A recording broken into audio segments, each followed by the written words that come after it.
There are places where time refuses to pass cleanly, where the earth remembers, where the walls, if they could speak, would scream. This is the story of one such place, a sugar mill in colonial Brazil, where in 1783 something happened that would stain the soil red and leave marks that no amount of rain could wash away. What you're about to hear is not just a story of violence, though violence there was. It's about the precise moment when desperation transforms into something else entirely, when the human heart calculates the unthinkable and finds a way to justify it. But I'm getting ahead of myself. Let me take you back to the beginning, to the days before, when the heat hung heavy and the sugarcane whispered secrets that no one wanted to hear. The morning Juan Batista da Fonseca woke up knowing he was ruined, the sky over the Recôncavo region stretched endless and indifferent, painted in shades of amber and rose that mocked his despair. He lay in his bed, listening to the sounds filtering through the shutters of his manor house, the distant rhythm of work beginning in the fields, the metallic clang from the mill, voices calling in languages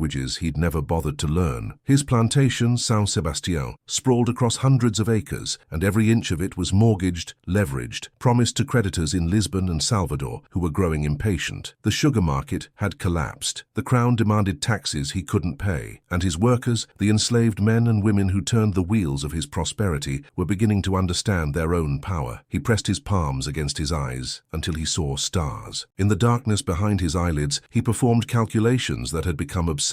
How many hogsheads of sugar he needed to produce, how much each would fetch at current prices, how many months until his creditors would seize everything. The mathematics of survival. But there was another calculation forming, one he hadn't yet fully acknowledged, lurking at the edges of his consciousness like a shadow that grows longer as the sun descends. In the Senzala, the long wooden structure where the enslaved population of São Sebastião lived in conditions that would break most people's spirits, a woman named Abena sat nursing a wound on her arm that wouldn't heal. The overseer's whip had caught her there 3 weeks earlier, and now infection had set in, turning the edges of the gash an angry purple. She was 31 years old, though she looked 50. She'd been stolen from her village in the Gold Coast when she was 16, survived the crossing that killed half the people chained beside her, and worked in these fields for 15 years. She had buried 2 children in the red earth of this place. A third, a boy of 9 named Kofi, slept fitfully beside her now, his small chest rising and falling with breaths that sometimes caught as if even sleep couldn't protect him from his waking life. Abena knew something was wrong. She'd developed an instinct for danger the way some people develop an instinct for weather, reading the subtle shifts in atmosphere that preceded storms. The master had become erratic. 2 days ago, he'd ordered double rations for everyone, which made no sense in a time of shortage. Yesterday, he'd had 3 men from the fields brought to the Casa Grande and spent hours closeted with them. Those men had returned silent, their faces carefully blank in a way that terrified her more than rage would have. She touched Kofi's forehead gently, feeling the warmth of his skin, memorizing it. But let me pause here, before we go further into that terrible June of 1783. If you're finding this story compelling, if you feel that pull to know what happened in those next days and hours, consider subscribing to this channel. History like this, told with the respect and detail it deserves, takes time to research and present. Your support allows these voices from the past to be heard. The sugar mill itself was a marvel of engineering and horror combined. The moendas, the grinding wheels powered by oxen and human effort, crushed cane day and night during the harvest. The process required perfect timing. Cut cane begins to lose its sweetness within hours, so the work never stopped. Enslaved workers fed the stalks into the grinding wheels in a rhythm that, if broken, could mean a hand or an arm caught and crushed beyond saving. The juice that flowed out, green and sweet-smelling, was collected in great copper pans where it would be boiled, skimmed, and transformed through heat and labor into crystalline wealth. Or it had been wealth once. Now it was just a reminder of everything Juan Batista stood to lose. He'd called a meeting that morning with his overseer, Jacinto Mendes, and his Capitão do Mato, a man named Domingos, who specialized in hunting down those who tried to escape. Jacinto was Portuguese like João, 40 years old with a face that had been weathered by sun and hardened by the work of maintaining control through fear. Domingos was Brazilian-born, of mixed heritage, and he understood the landscape and the people in ways that Jacinto never would. Both men sat across from their master in the study, watching him pace. "The situation is untenable," Juan Batista said, and his voice had a quality that made Jacinto lean forward. "I've received another letter from the factors in Salvador. If I can't deliver the contracted amount of sugar by August, they'll seize the property. Everything. The land, the mill, the casa, everything. We're pushing the workers as hard as we can," Jacinto replied carefully. "Any harder, and we'll have more dying, which reduces productivity. That's actually what I want to discuss with you." João stopped pacing and turned to face them both. In that moment, Jacinto would later remember, he saw something in his master's eyes that he'd seen before in men pushed to their limits, a kind of desperate clarity, the look of someone who had already made a decision and was now just waiting for the world to catch up to it. Domingos spoke for the first time. "What are you thinking, senor?" What João Batista was thinking was this: he had insurance. Every slave on his property was insured against death and disability, policies purchased from a company in Lisbon that paid out based on the declared value of each worker. The premiums were high, but they'd seemed like prudent business at the time, and now, in his desperation, those policies looked less like protection and more like opportunity. If enough of his enslaved workers died, not slowly from disease or exhaustion, but suddenly in a single catastrophic event that could be framed as an accident or an unforeseen disaster, the insurance payout would exceed his debts. He could start fresh. He could survive. He didn't say this out loud, not yet. Instead, he said, "I need you to prepare for a contingency, something that might be necessary for the survival of this enterprise." The way he phrased it, the careful neutrality of his language, told both men everything they needed to know about the nature of this contingency. Jacinto felt his stomach tighten. Domingos remained expressionless, but his fingers, resting on his knee, curled slowly into a fist. Out in the fields, the work continued in the way it had continued for decades. Men and women moved through the rows of cane with machetes that had been sharpened that morning, cutting close to the ground where the sweetness concentrated, tossing the stalks into carts that would be hauled to the mill. The sun climbed higher, turning the air into something visible, shimmering. A young man named Kwame, who'd been born on the plantation and knew no other life, paused to wipe sweat from his face and looked toward the Casa Grande. He couldn't explain the feeling that had settled over him in recent days, a pressure in his chest like breathing through wet cloth. His mother, Abina, had told him to be watchful, to be ready, though ready for what she hadn't said. Have you ever felt that? That sense that the normal order of things is about to crack, that the ground beneath your feet is less solid than it appears? I wonder if you can imagine what it was like for these people, living always with that feeling, knowing that their lives could change in an instant based on whims and economics they had no control over. Take a moment to reflect on that, because what happened next at São Sebastião wasn't random. It was the logical conclusion of a system built on treating human beings as units of production, as assets to be calculated and disposed of when the numbers stopped working out. João Batista spent that afternoon reviewing his insurance documents, spreading them across his desk and reading the fine print with the attention of a man trying to find a loophole in his own damnation. The policies covered death by accident, by fire, by natural disaster. They covered death by rebellion, which was classified as an unforeseen loss during the normal course of plantation operations. They covered, he noted with something like relief and something like horror, death by multiple causes in a single event. The payout structure was tiered: higher values for skilled workers, for the young and healthy, slightly less for children, for the elderly, for those already injured or ill. He began making lists, calculating the total value represented by each structure on his property, each group of workers. In the Senzala that evening, as darkness fell and cooking fires were lit, Abina gathered with a small group of others who'd survived long enough to develop what might be called leadership, though it was a dangerous thing to claim openly. There was an older man named Thomas, who remembered being brought across the ocean when he was just a child, who spoke Portuguese and Yoruba and served as a translator and mediator. There was a woman named Lucia, who knew healing herbs and attended births and deaths with equal steady-handedness. There was Kwame, Abina's son, and a few others, 10 people in total, sitting in a circle in the shadows beyond the firelight. "Something's coming," Abina said simply. "I can feel it." "We always feel it," Lucia replied, but there was no dismissiveness in her tone. "The question is whether we're right this time." Tomas nodded slowly. "I've been watching the master. He's afraid, and fear in men like him makes them more dangerous than anger ever could." They discussed in voices barely above whispers what they'd observed: the strange generosity with food, the closed-door meetings, the way Jacinto had been inspecting the structures around the property with unusual attention. They discussed, though none of them wanted to speak it aloud, the possibilities. Rebellion was always on everyone's mind, but rebellion meant death, almost certainly, even if it succeeded temporarily. Running was another option, but the Capitão do Mato was skilled, and the surrounding forests, while offering hiding places, also held dangers and led eventually to towns where black skin meant capture and return. Endurance, survival, maintaining some small measure of humanity in an inhuman situation, this had been their strategy for years. But what if endurance was no longer enough? "We should be ready to run," Kwame said, "if it comes to that." "Run where?" Abina's voice was sharper than she'd intended. "Run with what? And leave behind everyone who can't run? Everyone too old or too young or too sick?" The question hung in the air between them, unanswerable. João Batista made his decision on the third day. He called Jacinto and Domingos back to his study, and this time he spoke spoke plainly, laying out his plan with the careful logic of a man who had convinced himself that desperate times justified extreme measures. The mill, he explained, would suffer a catastrophic failure. The massive copper boiling pans would rupture, spilling their contents. Or perhaps there would be a fire in the senzala during the night, when everyone slept. Or perhaps, and this seemed cleanest, there would be a collapse of one of the storage buildings during a gathering he would arrange. The details could be worked out. The important thing was that it would appear accidental, that it would be sudden and complete, and that the insurance adjusters would find no evidence of deliberate action. Jacinto listened to all of this with a face that grew progressively paler. When Juan Bautista finished, there was a long silence. Then Jacinto said quietly, "You're talking about murdering hundreds of people. I'm talking about saving this property, about surviving." João's voice was defensive now, rising. "Do you think I want this? Do you think I haven't exhausted every other option? The banks won't extend more credit. The merchants won't accept delayed payment. The crown keeps demanding taxes. What would you have me do, Jacinto? Lose everything my family built, become a beggar? Better a beggar than a mass murderer," Jacinto said, and stood up. "I won't be part of this. I can't." For a moment, Juan Bautista looked as if he might relent, but Domingos, who had been silent throughout, spoke then. "How much?" he asked. "How much are you willing to pay?" This was the moment when theory became conspiracy, when thought became planning. And if you're still listening, if you're feeling that terrible pull of wanting to know what happened, even though you can already sense the trajectory of this story, then you understand something about human nature. We're drawn to tragedy. We need to witness it, to understand it, to try to make sense of it. Hit that like button if this story is affecting you, because what happened at São Sebastião wasn't unique. It was just one particularly horrific example of what happens when a system allows some people to be valued only for their economic productivity, when lives become line items in a ledger. The planning took 2 weeks. Jacinto, true to his word, wanted no part of it, and João Bautista had him dismissed and sent back to Portugal on the next ship, paying him enough to ensure his silence through complicity. He promoted a younger overseer named Augusto, who had fewer scruples and more debt. With Domingos and Augusto, he worked out the details. They would hold a gathering, a supposed celebration to mark São João, the feast day of St. John. It was plausible. Masters sometimes granted small festivities as a way of maintaining morale. Everyone would be required to attend, gathered in the large wooden structure near the mill where sugar was stored during the drying process. The building's support beams had already been partially cut through, weakened deliberately over several nights. At a signal, Domingos would use wedges to force the final collapse. The roof would come down, the walls would fall inward, and in the chaos and crush, most would die quickly. Those who survived the initial collapse would be handled. The master couldn't risk witnesses who might contradict the story of a tragic accident. Abena's infected wound had grown worse. The arm was swollen from wrist to shoulder now, hot to the touch, and she was developing a fever that came in waves. Lucia had tried every remedy she knew, poultices of crushed leaves, infusions of bark, even prayer, but the infection was deep, spreading. In a different world, with access to a surgeon and proper medicine, the arm might have been saved. In this world, at São Sebastião in June of 1783, Abena's choices were to let the infection continue until it killed her, or to have the arm removed with a saw and hope she survived both the surgery and the aftermath. She chose to wait because she couldn't abandon Kofi yet. She couldn't leave him alone in this place. The announcement of the celebration came on a Tuesday. Augusto went through the senzala and the fields, informing everyone that on Friday evening there would be a gathering, that there would be extra rations distributed, that attendance was mandatory. The enslaved population of São Sebastião, numbering 347 souls, received this news with the wariness of people who knew that gifts always came with costs. But there was also, in some, a flicker of something like hope. A celebration meant music, perhaps, a brief respite from labor, a moment to feel something other than exhaustion. Abena heard the news while lying on her sleeping mat, slipping in and out of feverish dreams. When Kwame told her about it, she forced herself to focus. "Don't go," she whispered. "When the time comes, don't go. Take the children and run. Mama, you're not making sense. It's a celebration. We have to attend." "No." She gripped his hand with her good arm, her eyes burning bright with fever and certainty. "Listen to me. Something terrible is going to happen. I know it. I can feel it. Don't go to that gathering." Kwame looked at his mother, at the woman who had survived 15 years in this place, who had buried babies and endured horrors he couldn't fully imagine, and he wanted to dismiss her words as fever dreams, but he couldn't. He'd learned to trust her instincts. "I'll talk to Tomás," he said finally. The next 2 days passed in a strange, suspended way. João Bautista moved through his house like a ghost, avoiding mirrors, avoiding his wife's questions about why he seemed so distracted. His wife, Dona Mariana, was a pious woman who spent hours in their small chapel praying for the plantation's prosperity and for the souls of the heathens who worked their land. hand. She didn't concern herself with the details of operations. She didn't want to know. João envied her that willful ignorance even as he despised it. In the senzala, Tomás and Abena and a few others debated what to do. Abena's warning had spread, whispered from person to person, growing and changing in the telling. Some said the master planned to poison the food at the celebration. Others said there would be an attack by bandits. Still others dismissed it all as paranoia, the delusions of a sick woman. Tomás, who was generally skeptical of omens and prophecies, found himself unable to shake his own unease. He'd lived long enough to know that systems of oppression didn't need reasons to turn violent. They didn't need warnings. They operated according to a logic that valued productivity over humanity, and when productivity failed, violence was always a solution. "We should run," Kwame urged again. "All of us, tonight, before the gathering." "And go where?" Lucia countered. "Into the forest with 300 people, including the old and the babies. We'd be hunted down within a day. Domingos knows every path, every hiding place within 50 miles. Then we fight," another voice said. It was a young man named Paulo, barely 20, who'd been bought from another plantation 2 years earlier and still carried the scars of repeated escape attempts. "We take whatever weapons we can find and we fight. And die," Tomás said quietly. "Fighting means dying. You know this, Paulo. We all know this." The conversation went in circles because there were no good options. There were only degrees of terrible different paths to the same probable endings. This was the reality of their existence, the constant calculation of survival, the constant negotiation with impossibility. Are you still with me? Because I need you to understand something crucial before we go further. This story, this terrible thing that happened, it's not an anomaly, it's not an aberration. It was the logical outcome of a system that treated human beings as property, that allowed their lives to be valued only in monetary terms, that created situations where killing them could be more profitable than keeping them alive. And when you understand that, when you really let that sink in, the horror isn't just in what happened at São Sebastião. The horror is in how ordinary it was, how easily such evil could be justified by normal economic reasoning. Friday arrived with clear skies and oppressive heat. Abena woke that morning knowing she was dying. The infection had spread into her blood. She could feel it, a heaviness in her limbs, a confusion in her thoughts that came and went like tide. She also knew, with absolute clarity, that she would not live to see another sunrise, and she knew that Kofi had to survive. She called him to her and spoke with a lucidity that cut through the fever. "When they tell you to go to the gathering, you run instead. Do you understand me? You run to the forest, you find the stream we used to visit, and you follow it north. There's a Colombo 3 days' walk from here if you're careful. They'll take you in." "I won't leave you," Kofi said, tears running down his face. "You will. You must. I didn't survive the crossing, didn't bury your brothers, didn't endure 15 years in this hell just to have you die in some trap set by a desperate white man. You'll live, Kofi. You'll live, and you'll remember. Promise me." He promised, though he didn't mean it. 9-year-old boys don't have the capacity to abandon their mothers, even when their mothers are right. The gathering was set for sunset. As the day wore on, preparations continued. Extra rations were distributed as promised: cassava flour, dried meat, even some cachaça. In the storage building where the event would take place, Domingos made his final adjustments to the support beams, ensuring that when the moment came, the collapse would be total and instantaneous. He worked with the focused efficiency of a man performing a technical task, not allowing himself to think about what that task would accomplish. This was a job. He'd been hired to do difficult things before. This was just another difficult thing, and the payment would set him up for life. João Batista spent the afternoon in his study, drinking. By the time evening approached, he was drunk enough to have convinced himself that this was not just necessary, but somehow noble. He was preserving his family's legacy. He was making a hard choice that weaker men wouldn't have the courage to make. The enslaved workers were unfortunate collateral, yes, but they were already suffering. Perhaps this was even merciful, a quick end to brutal lives. These were the lies he told himself, and the alcohol made them easier to believe. At sunset, the bell rang, calling everyone to gather. 347 people began moving toward the storage building, some with curiosity, some with resignation, some with the vague unease that Abena had felt, but couldn't articulate clearly enough to prevent what was coming. Families walked together. Mothers carried children. The elderly were helped along by younger relatives. They came because they had no choice, because defiance meant punishment, because this was how their lives worked. They went where they were told, when they were told, and hoped to survive until the next day. But not everyone came. Tomás, influenced by Abena's warnings and his own instincts, stayed in the senzala feigning illness. He convinced a dozen others to do the same, spreading themselves out, making it seem less like organized resistance and more like scattered individual decisions. Kwame stayed with his mother, holding her hand as her breathing grew more labored. And Paulo, the young man who'd wanted to fight, took this moment to run. He simply walked away from the group, heading toward the gathering, moving with deliberate casualness until he reached the edge of the cleared land, and then he ran, crashing through the undergrowth toward whatever uncertain freedom the forest might offer. At the gathering, people crowded into the storage building, filling the space until it was packed tight with bodies. The air inside was close and hot, smelling of humanity and wood, and the sweet residue of sugar that permeated everything at Saint Sebastian. There was nervous laughter, quiet conversation, the sound of children fussing and being soothed. Augusto stood at the entrance, counting, verifying that most had come. Good enough, he thought. Good enough. He caught Domingos's eye and nodded. What happened next happened quickly, but I'm going to slow it down for you, because this is the moment that matters. This is the moment that turned Juan Batista da Fonseca from a failing plantation owner into a mass murderer. This is the moment that ended hundreds of lives and marked the earth of Saint Sebastian with a stain that, the locals say, still hasn't faded. Domingos moved to the prepared spots where he'd placed wedges against the weakened support beams. He carried a hammer. The light inside the building was dim, all long shadows and uncertainty. Someone had started singing, an old song that some remembered from before the crossing, words in a language most had forgotten, but the melody of which persisted. The singing spread, voices joining in that fundamental human instinct to find beauty even in darkness. Domingos raised his hammer and hesitated. This is the other crucial moment in this story, the one that often gets overlooked, because Domingos could have stopped. He could have set down the hammer, walked away, refused to be part of this atrocity. He had agency, he had choice, and for perhaps 10 seconds he stood there paralyzed between what he'd been hired to do and what he knew was unconscionable. Then he thought about the money, about the life it would buy him, about how he'd spent his whole existence doing terrible things in service to terrible systems, and this was just one more terrible thing, and maybe terrible things were all that life had to offer someone like him anyway. He swung the hammer. The first wedge drove in with a crack that was immediately swallowed by the sound of timber beginning to fail. The beam shifted. Domingos moved to the second position, struck again. The singing inside the building faltered as people began to sense something wrong, began to feel the structure shifting beneath and around them. Panic started, a ripple that became a wave. People pushed toward the exit, but the exit was narrow, and they were many, and the third beam was already failing when Domingos struck the final blow. The collapse, when it came, was thunderous. The roof fell first, heavy tiles and wooden beams crashing down onto the packed crowd below. The walls, no longer supported, tilted inward and collapsed too, creating a cascade of destruction that seemed to go on forever, but actually lasted perhaps 15 seconds. 15 seconds for a building to fall. 15 seconds for 300 people to die, or be trapped or be maimed. 15 seconds that changed everything. The sound carried across the plantation. In the senzala, Abena heard it and closed her eyes, tears running down her fever-hot face. "I told them," she whispered. "I told them." Kwame heard it and stood frozen, unable to process what he was hearing. Tomas heard it and knew immediately what had happened, and felt a terrible vindication that brought no comfort whatsoever. In his study, João Batista heard it and vomited onto his expensive Portuguese rug. Even drunk, even convinced of the necessity of his actions, the reality of what he'd ordered struck him with a force that made him double over. He'd done this. He'd killed these people. And no amount of insurance money, no preservation of his family legacy, no economic necessity could change the fundamental fact that he'd become the kind of monster that children's nightmares were made of. The aftermath was chaos. Augusto, following the plan, rushed to the collapsed building and began shouting orders, performing for the witnesses who would come later, creating the narrative of a tragic accident. He organized rescue efforts that were deliberately inefficient, ensuring that most of those trapped in the rubble would die before being reached. Domingos stood at a distance, watching, his face expressionless. Inside the ruins, there was screaming, so much screaming. People calling for help,